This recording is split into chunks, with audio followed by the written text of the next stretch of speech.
Operation midnight hammer में 125 US military aircrafts ने मिलकर ईरान की न्यूक्लियर फैसिलिटीज फोर्डो, नतांज और इस्फहान पर हमले किए। 21 जून 2025 रात 2 बजे के करीब 7 B-2 स्पिरिट बॉम्बर्स मेडिटेरेनियन सी की तरफ से इजराइल और इराक के ऊपर से होते हुए ईरान में घुसे और ईरान की न्यूक्लियर साइट्स पर हमला किया। इन हमलों के बाद पूरी दुनिया की नजर ईरान की जवाबी कार्रवाई पर टिकी थी। पूरे मिडिल ईस्ट में 2 दर्जन से ज्यादा यूएस बेसेस मौजूद हैं और खदशा जाहिर किया जा रहा था कि ईरान इनमें से किसी भी बेस को निशाना बना सकता है। और फिर 2 दिनों के बाद वही हुआ। ईरान ने कतर में यूएस की अल उद ईद एयरबेस और इराक की ऐन अल असद एयरबेस पर हमला किया, मगर अमेरिकन बेसिस पर यह कोई पहला हमला नहीं था। ईरान माजी में भी कई मर्तबा अमेरिकन बेसेस और उनके एसेट्स पर हमले कर चुका है और एक बार तो अमेरिका की पूरी वॉरशिप को ही नाकारा बना दिया था। आइए जानते हैं माजी के वो 4 वाकयात जब ईरान ने खुल्लम खुल्ला अमेरिका को गहरी चोट पहुंचाई थी। ज़ेम टीवी की वीडियोस में एक बार फिर से खुशामदीद। नाजरीन, 3 जनवरी 2020 को बगदाद एयरपोर्ट पर यूएस ने एक ड्रोन स्ट्राइक की जिसमें कासिम सुलेमानी की जान चली गई। वो सिर्फ ईरान के एक जनरल नहीं थे बल्कि सुप्रीम लीडर खमेनी के सबसे भरोसेमंद आदमी और मिडिल ईस्ट के चेस बोर्ड का सबसे ताकतवर मोहरा भी थे। उनकी मौत की खबर ने ईरान में सोग का आलम तारी कर दिया और अब ईरान ने इसका बदला लेने का फैसला कर लिया। जहां लोग सोच रहे थे कि ईरान सिर्फ शोर मचाएगा, वहां ईरान ने डिसाइड किया कि इस बार जवाब सीधा मिसाइल से होगा। ईरान ने ओपनली अमेरिका को धमकी दी और कहा कि अमेरिका ने हमारे सिपह सलार को मारा है, अब उसे इसकी कीमत चुकानी होगी। ऐन अल असद एयरबेस इराक के वेस्टर्न रीजन में अमेरिका की एक बहुत इंपॉर्टेंट बेस है। इस हमले के सिर्फ 6 दिनों के बाद 8 जनवरी 2020 को रात 1:20 पे दर्जनों फातेह और कयाम बैलिस्टिक मिसाइल्स आसमान में नजर आए और वो अमेरिकन एयरबेस पर आग की तरह बरस पड़े। ईरान का ये हमला इतना टारगेटेड था कि इन मिसाइल्स ने अमेरिकन बेस पर फ्यूल डिपो, एयरक्राफ्ट शेल्टर्स और कमांड पोस्ट को पिन पॉइंट एक्यूरेसी से टारगेट किया। और सबसे हैरानी की बात यह थी कि एक भी मिसाइल मिस नहीं हुआ। अमेरिका को पहले से इंटेलिजेंस मिल चुकी थी, सोल्जर्स बंकर में चले गए थे, लेकिन मिसाइल ने बेस का बुरा हाल कर दिया। हैंगर्स, रनवेज, बैरक्स सब खाक में मिल गए।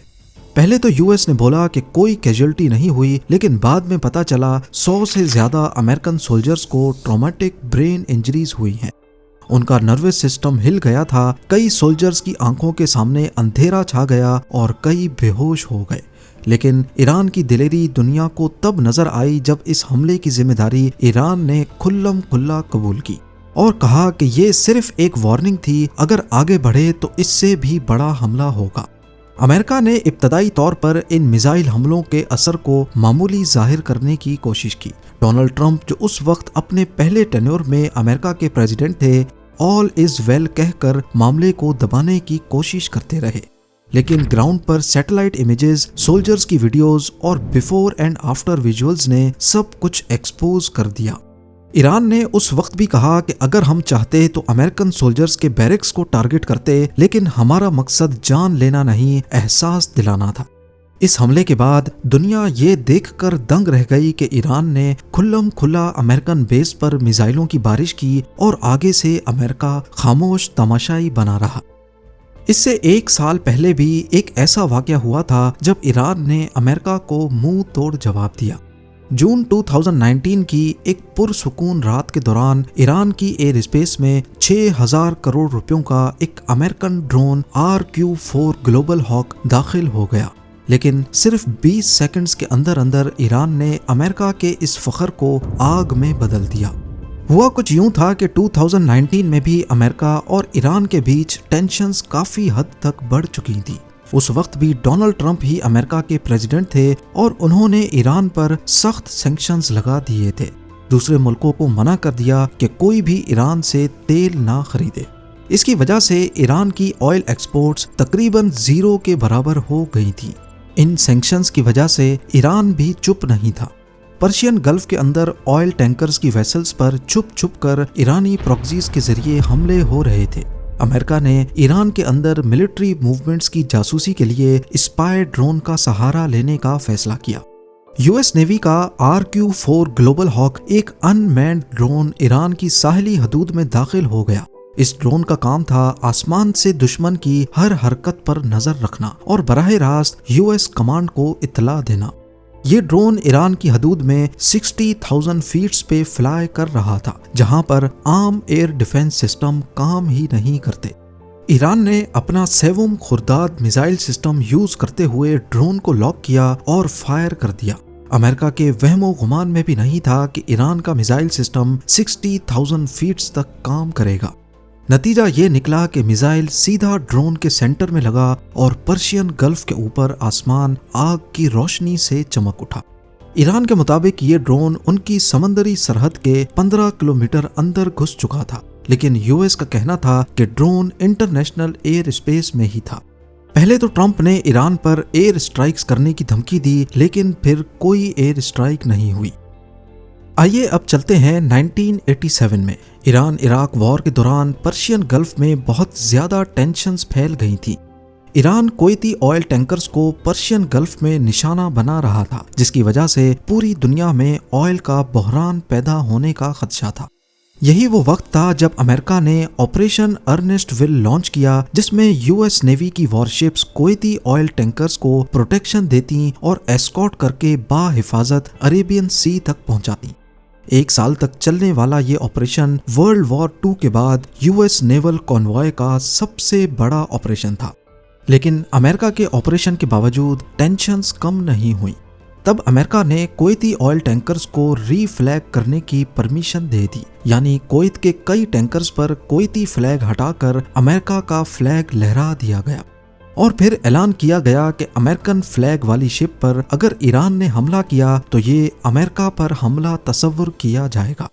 ईरान कुछ वक्त तक बर्दाश्त करता रहा, लेकिन फिर 16 अक्टूबर 1987 को उससे रहा नहीं गया। MV Isle City ऐसी ही एक कुवैती शिप थी जिसे रीफ्लैग करके अमेरिका का बना दिया गया था। ईरान ने Chinese made silk worm missile launch किया, जो सीधा शिप के ब्रिज पर आकर लगा। ये 3000 kg का सबसोनिक मिसाइल था, जो 120 किलोमीटर तक टारगेट को हिट करने की काबिलियत रखता था। उस वक्त इस शिप के आसपास यूएस नेवी की कोई वॉरशिप नहीं थी, क्योंकि अमूमन ईरान रीफ्लैग्ड शिप को निशाना नहीं बनाता था। ये ईरान की तरफ से किसी भी अमेरिकन फ्लैग्ड शिप पे होने वाला सबसे पहला हमला था। इस हमले में 18 क्रू मेंबर्स जख्मी हुए और शिप का कैप्टन, जो यूएस सिटीजन था, उसका चेहरा जख्मी होने की वजह से उसकी दोनों आंखें जाया हो गई। अमेरिकन फ्लैग्ड शिप पर हमला करने का मतलब था कि ईरान ने सुपर पावर के कॉन्फिडेंस को चैलेंज किया है। बदले में यूएस नेवी ने 3 दिनों के बाद पर्शियन गल्फ में 2 ईरानी ऑयल प्लेटफॉर्म्स को तबाह कर दिया। उस वक्त ये दोनों ऑयल प्लेटफॉर्म्स ऑयल प्रोड्यूस नहीं करते थे, लेकिन ईरानी रेवोल्यूशनरी गार्ड क्रॉप्स इसे मिलिट्री मकसद के लिए इस्तेमाल करता था। अब जानते हैं कि ईरान ने यूएस नेवी की वॉरशिप को कैसे तबाह किया। ऑपरेशन अर्नेस्ट विल के दौरान ही ईरान ने पर्शियन गल्फ में ऑयल टैंकर शिप्स को तबाह करने के लिए एक ऐसा तरीका इस्तेमाल किया जो यूएस नेवी की एक वॉरशिप को भी ले डूबा। ईरानी नेवल फोर्सेस ने पर्शियन गल्फ में माइंस का एक नेटवर्क बिछा दिया। ये माइंस पानी के ऊपर नहीं तैरती थी, क्योंकि अगर पानी के ऊपर होंगी तो आसानी से उन्हें बाईपास किया जा सकता था। इन माइंस को चेन के साथ बांधकर एंकर वेट लगाया जाता और स्पीड बोट्स के जरिए उन्हें पानी में फेंक दिया जाता।